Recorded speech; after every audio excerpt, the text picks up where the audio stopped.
Morning, everybody. What's up? And welcome back. Today I have three recipes for you, and I also have a recipe book listed in the description box below.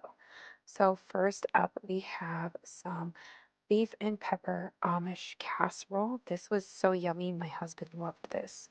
But first things first, you want to add some oil to your pan. I'm using some avocado oil, and you want to heat this over medium-high heat, and you want to brown your ground beef and basically you want to cook that.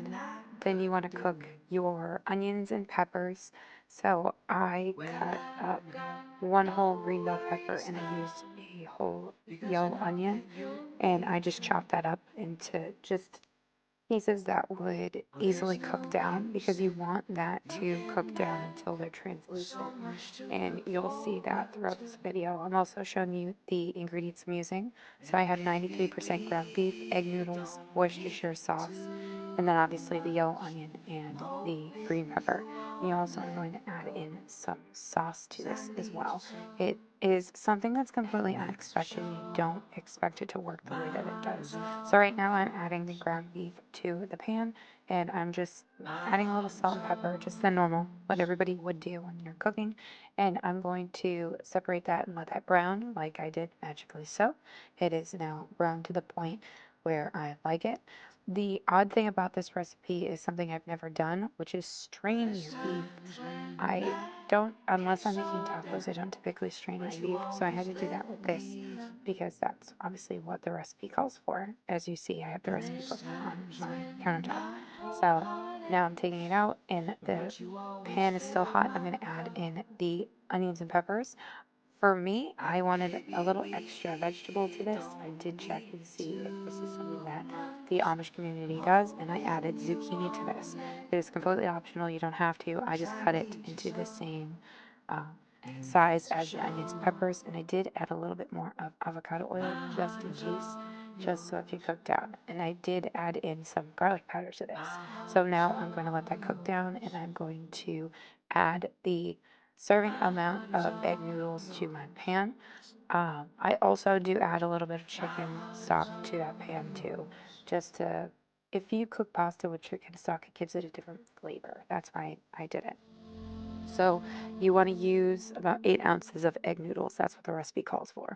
So once the onions and peppers are cooked down to the point where the translucency is happening with the onions, that's when you add back in your ground beef, and you're going to let that cook together for just a little bit, and then you're going to add in your Worcestershire sauce, which they call for 2 teaspoons of Worcestershire sauce.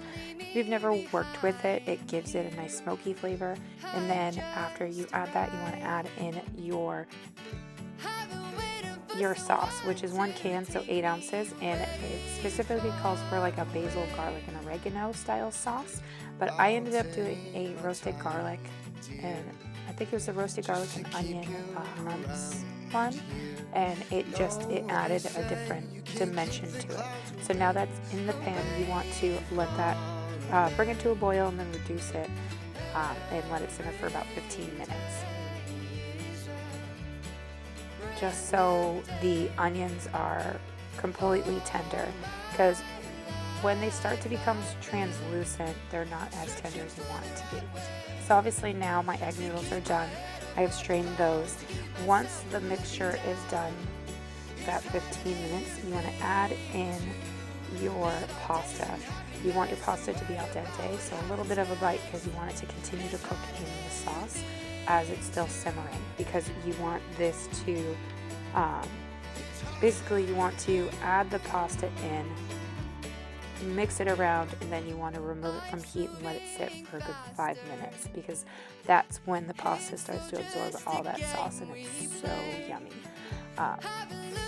Obviously I had already let it sit for 5 minutes, that's why there's a jump, and you want to just top it with a little bit of parsley. I didn't have fresh parsley, I just had good old bottle of spice bottle of parsley, so you just want to top it with that. And this is something I highly recommend. This is super simple. It takes less than 30 minutes to make, and I would make this all the time if my husband let me.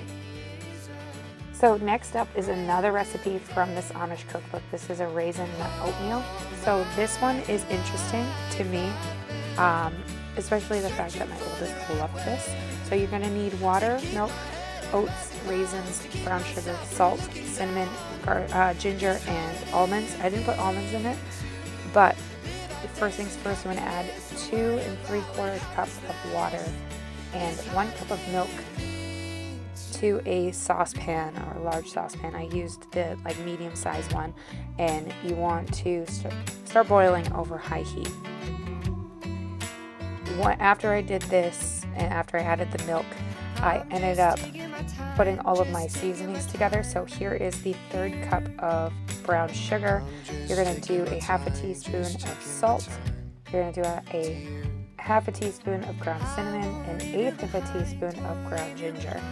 And now I am measuring out my 2 2/3 cup of oats. So once I have all of this, kind of in its little situation, once the water and the milk comes to a boil, that's when you add all your seasonings in. And I kind of just zhuzhed it around, and then I added in my oats. So after you add your oats, oh, and I forgot about the raisins. You need 2/3 cup of raisins. So I did the seasonings, I did the oatmeal, and then I added the raisins in, just so the raisins would, start to absorb all that liquid. What you want to do is you want to reduce the heat to medium and cook and stir it for about like 4 or 5 minutes until it's thick and creamy. And once it's thick and creamy like this, that's when you can add in the almonds, but I didn't add in any almonds. So the last things that I have for you is wild berry muffins and some oatmeal raisin muffins. So the first set of muffins that I actually made is from the Martha White brand, and it's just a simple mix. So you just have this packet of muffins, and then you add in your liquid, and then you just mix it as I am right now. I picked this up. It was, I believe it was only like 50 cents at Walmart. That's why I picked it up. But the recipe that I really enjoyed, my girls really enjoyed, not that they didn't enjoy these muffins, but we really enjoyed these hearty oatmeal raisin muffins. So these are interesting because you have to let the raisins and the oats sit in liquid for 10 minutes before you add them in. So this is a cup of old-fashioned oats, and you are going to let it sit in, I believe it was a cup of milk. Oh no, 1/2 cup of milk, and let that sit for 10 minutes. And then in another bowl, you're going to take the raisins. So the raisins was about a cup of raisins, and let it sit in a 1/4 cup of milk. And you're going to let them sit as well. Obviously, you're going to preheat your oven to 350. And then in another bowl, in a large bowl, that's when you're going to add in your other ingredients.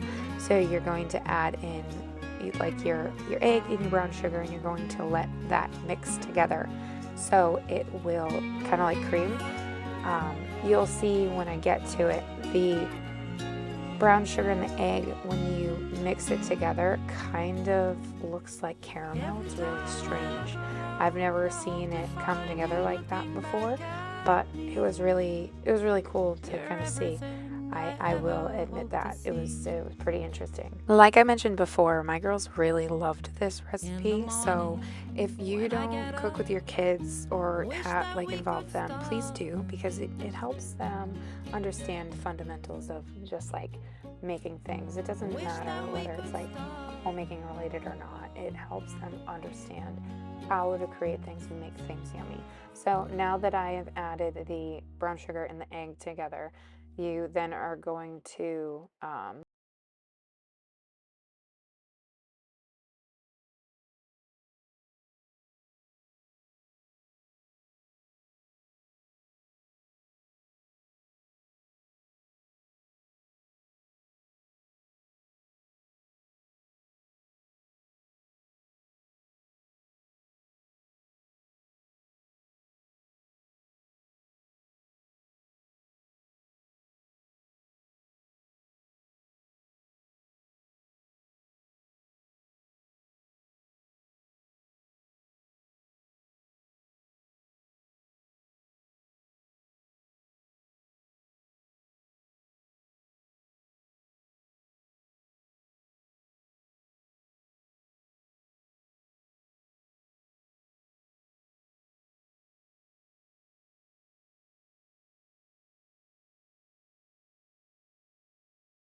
type thing.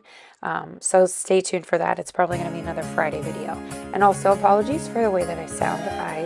It's allergies, like spring allergy season here in New England and in New Hampshire. So my voice always gets super scratchy when it gets to this point of the year. So here I am adding the mixture to the pan. I've already added the wild berry muffin mix. I didn't bake that yet. I wanted to bake them all together.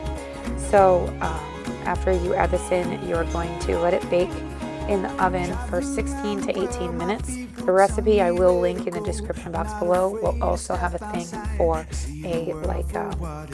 a crumb coating to go on top, and it's called a tornado sugar or turbinado sugar for topping or whatever. But I didn't do that. I just had some sprinkle sugar crystals that I put on top after it was done, and it tasted really good. So you're going to let these cool before you remove them from your muffin pan. Please do that, because when you don't let them cool and you just take them out straight away, when the air hits them and it hits them the wrong way, it is the worst thing that you could ever do to your muffins, I swear. So here I am putting in my oven, and I have my timer going, and I'm pretty sure when I started, this is when I actually was recording for my Sunday Reset vlog, and I would be doing the dishes. And here I am taking the muffins out, and as you can see, I gave myself a nice muffin facial with my camera. Here they look all in their beautiful glory, and I brought some to my work, and my coworkers loved them.